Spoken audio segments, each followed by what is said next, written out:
morning of the first Tuesday in November. This is an American city. A city that is not very large, not very rich, not very old. It is situated in the western part of the United States, in California. Its name is Riverton. The woman in the car is Mrs. Dawson, one of Riverton's 15,000 residents. She is principal of public school number 2. But today there will be no classes held here, for this is election day.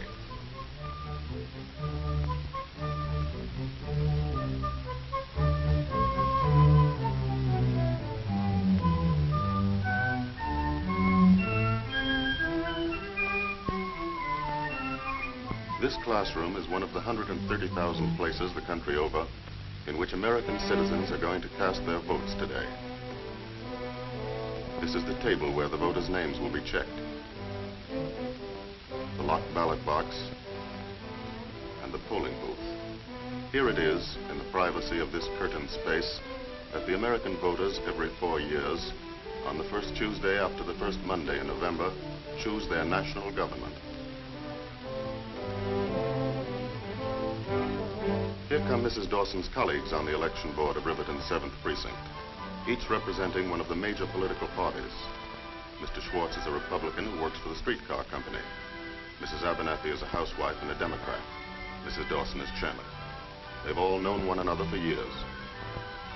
First, they remove the last traces of their campaign activities, their party buttons. Then they take the oath. Swear to defend the Constitution of the United States of America and perform your duties as members of the election board to the best of your ability, so help you God. I do. I do. This makes them responsible for seeing that the voting here today takes place according to the laws of the land. And now the polls are open.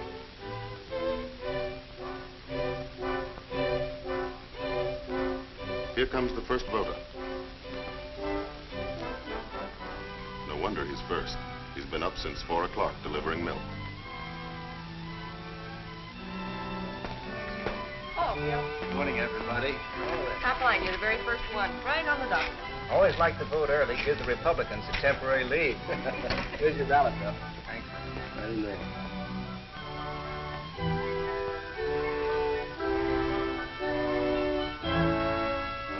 That's as far as we can go. Remember, this is a secret vote. No one ever sees another person mark his ballot. However, if we did have miraculous powers, and if we were able just this once to follow Bill Johnson, this is what we'd see.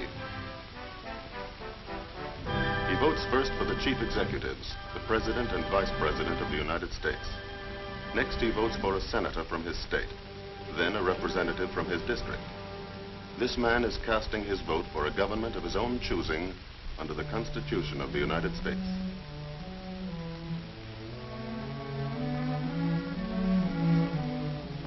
This is the way it's set up.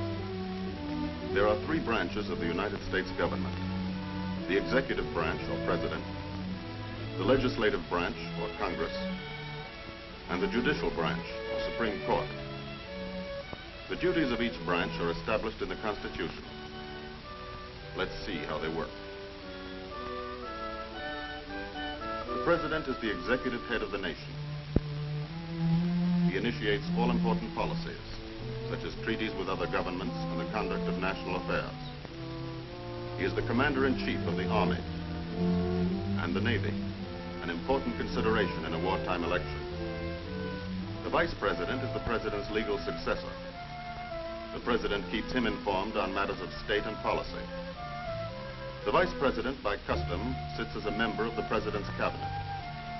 The cabinet members are the heads of the executive departments of the government, such as the State Department, War Department, Treasury Department, Department of the Interior, of Labor, Commerce, and so on.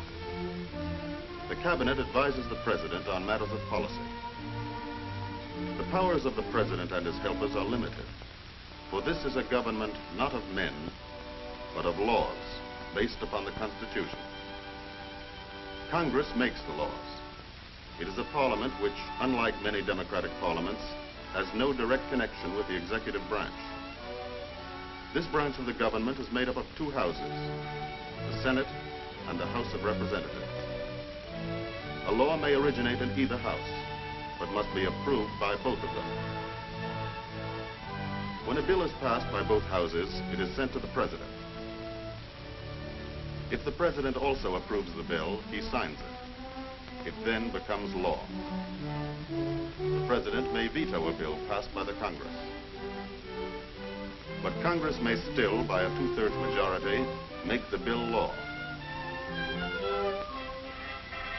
Although the chief responsibility of Congress is that of making laws, certain other responsibilities are delegated to the two houses. In the Senate, or upper house, as it is called, each of the 48 states in the nation is represented by 2 elected members, making a total membership of 96. Small states and large have equal representation in the Senate. The Senate has 2 important functions, aside from its lawmaking duties: to pass on important presidential appointments and to approve or reject all treaties with other nations initiated by the President. When a treaty is under consideration, the members of the Senate express their opinions, either of approval or of disapproval, and then a vote is taken. If 2/3 of the Senate approves of the treaty, it is in effect.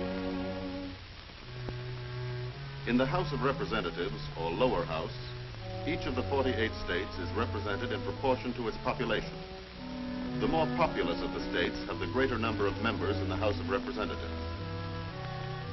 All measures dealing with the appropriation of money for the nation's use originate and are controlled in the lower house. The money appropriated is turned over to the President for expenditure. And the President, with the aid of the Cabinet, spends the money in the manner decided upon by the Congress, whether it be for purposes of peace or of war. Although the Congress of the United States makes the laws of the land, its powers are also limited by the Constitution. As a check on both executive and legislative branches of the government, there is a third branch, the judicial. The Supreme Court, whose members are appointed for life by the President. The Supreme Court protects the Constitution from violation by congressional laws or executive orders. The 3 branches, executive, legislative, and judicial, each with some power, none with all the power, check and balance each other in the manner intended by the framers of the Constitution, so that the ultimate power rests always in the hands of the voter, Bill Johnson. Having voted for a federal government, he must also choose a governor for his state, members of the state assembly, county judges, all the minor offices, and various legislative amendments. When Bill Johnson is finished, he has elected an entire government from top to bottom. That is, if a majority of the voters think the way he does about it.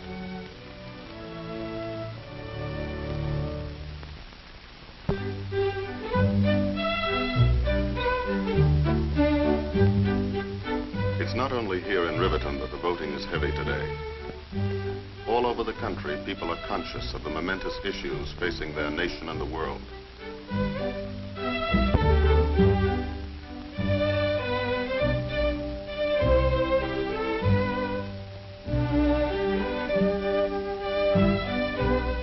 This is their way of expressing their conviction of how and by whom these issues should be met.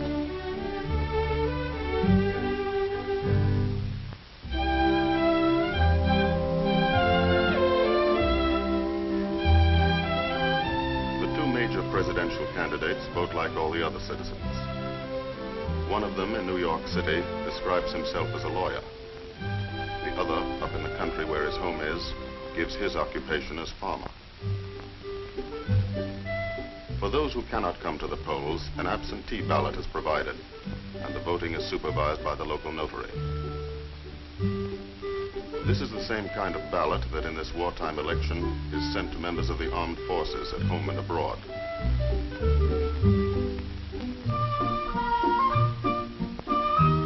These ballots are turn to be counted in their respective states. Here in Riverton, the line grows longer. The citizens are following the constitutional provision that elections are held on schedule, rain or shine, panic or prosperity, peace or war. That chalk on his sleeve was part of yesterday's history lesson, when Mrs. Dawson reminded her pupils of two other memorable elections. In 1864, with the nation in the throes of a civil war, Abraham Lincoln, one of America's greatest presidents, was opposed in a bitter campaign by one of his own generals. The people chose to re-elect Mr. Lincoln. In 1916, during the First World War, an election was held. And now again in 1944. Early in the summer, nominating conventions are held.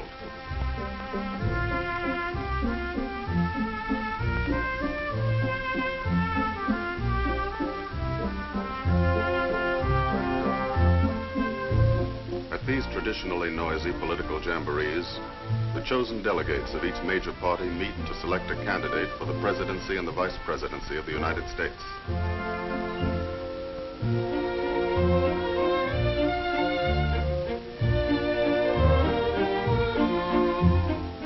Now the candidates have been chosen.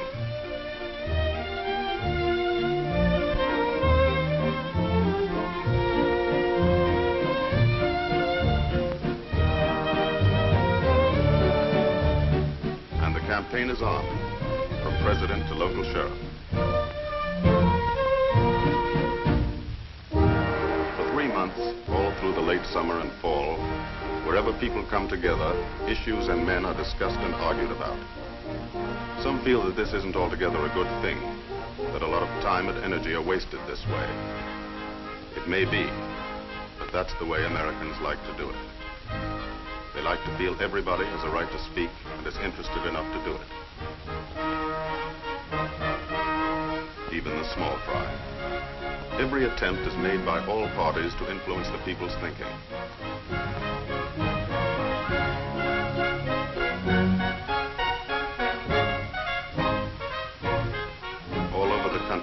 Week after week, 140 million citizens take part in the great debate.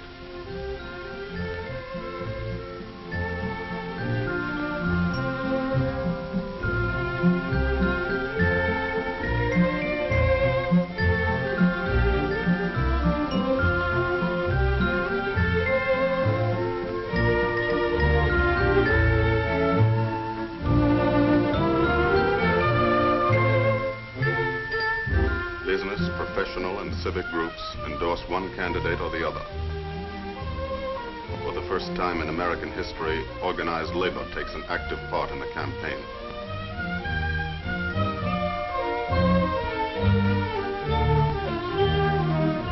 Radio plays a greater role than ever. Time on the air is paid for by all parties and distributed evenly among them, giving the party in office no advantage over its opponents. It is estimated that in the last days of the 1944 campaign, 70 million Americans heard the speeches of the various candidates.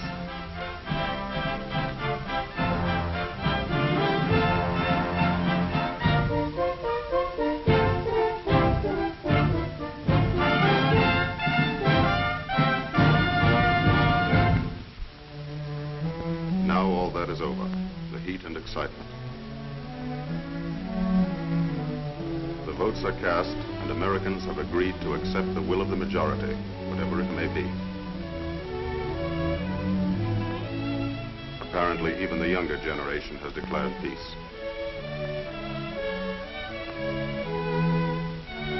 Now the election board begins its last duty, the counting of the votes. The figures are checked and double-checked.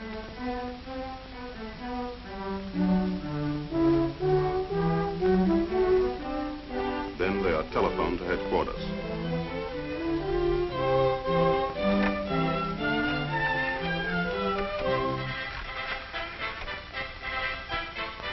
Hello? This is Mrs. Dawson, 7th Precinct. Ready to report. From coast to coast, precinct by precinct, city by city, state by state, the results are recorded.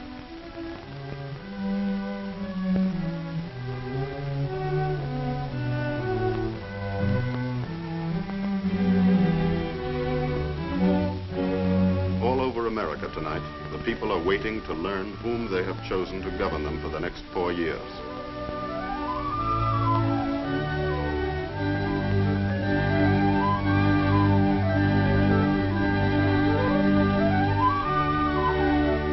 Towards midnight, the final results are announced.